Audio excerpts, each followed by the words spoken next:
Whether it's buying clothes or gadgets online or watching a movie on Netflix, Ugandans will now be required to pay a tax for these internet services. Under the new tax regulation, non-resident digital service providers will have to remit an 18% value-added tax placed on transactions that went through their online platforms like Google, Microsoft, and Netflix. The perception that has been globally is that the big tech companies rarely contribute to the nations in which they make their money. This has been a recurring theme that has happened all over Europe and has happened over in America as well.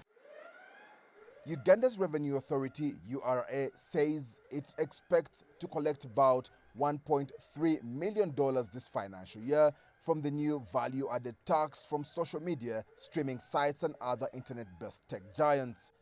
According to the URA, at least $250,000 has been collected in the first quarter. The next quarter will be in January.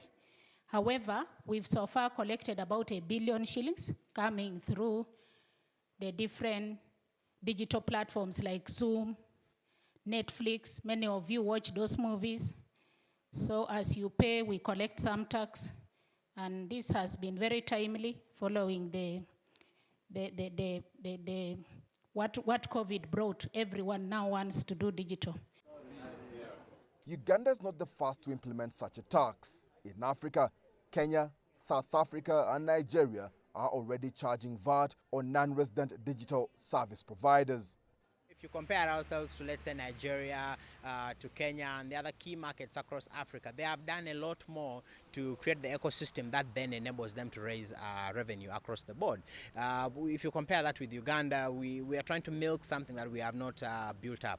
Uganda needs to invest more in the ICT sector so that then that ecosystem is much larger, more people are relying on the services.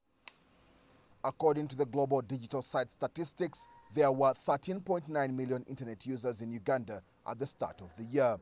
That number is expected to grow. Some experts believe the tax may lower consumption of some digital services. The tax collector, though, is optimistic.